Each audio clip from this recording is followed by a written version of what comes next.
আমি রাগ করে কিছু বলিনি চৈতি। মানে মন্দিরে বিয়ে হোক বা যেভাবে বিয়ে হোক, এখন আমি ওর হাজবেন্ড। আর এরকম ক্রুশিয়াল সময় যদি আমাকে নিজের পরিচয় দিয়ে ওকে বাঁচাতে হয়, আমি ওকে বাঁচাবো। এটা রোজকার ডাল ভাত খাওয়া নয়, জীবন মরণের প্রশ্ন। আর আমি যখন সিদ্ধান্ত নিয়েছি অপারেশনটা করব, তার মানে আমি অপারেশন করব। বাড়িতে জানিয়েছিস পুরো বিষয়টা? Please Chaiti, please. তুই আমার প্রতি বড্ড কনসার্ন, আমি তোর বন্ধু বলে।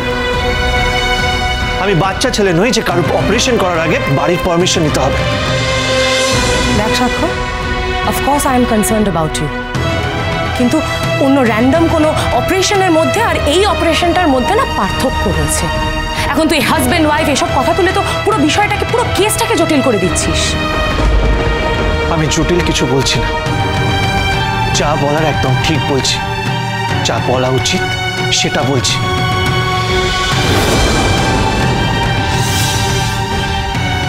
চিল, মন্দিরে আমাদের বিয়ে হয়েছিল, সেই হিসেবে আমরা স্বামী স্ত্রী।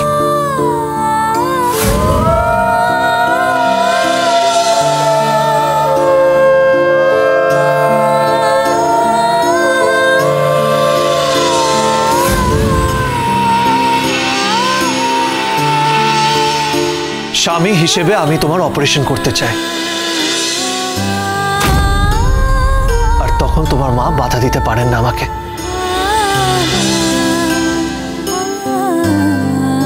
যাও এবার বাড়ি যাও। আমি যেন বাড়ি গিয়ে দেখি তুমি বিশ্রাম নিচ্ছ। এবার প্লিজ আপনারা আসুন।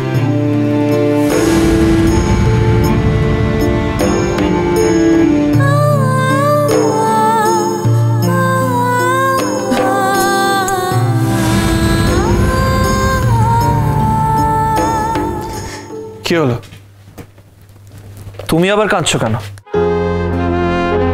এইভাবে ভয় পাওয়া অনেককে মানায় না, আর তার মধ্যেই তুমি একজন। আমি সবসময় তোমাকে একজন ফাইটার হিসেবে চিনেছি। ভয় পাইনি তো আমি একদম। তাহলে কাঁদছো কেন? কিছু না, এমনি।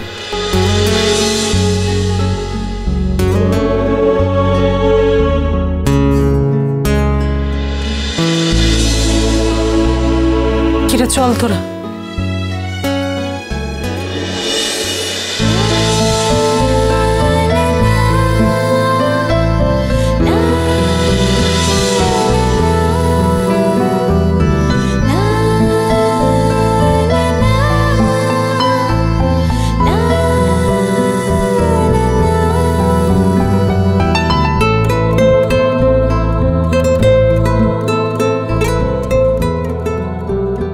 তুমি আমাকে মিথ্যে মিথ্যে ওয়াইফ কেন বললে? তুমি তো আমার মিথ্যে স্বামী, যেমন আমি তোমার মিথ্যে বউ।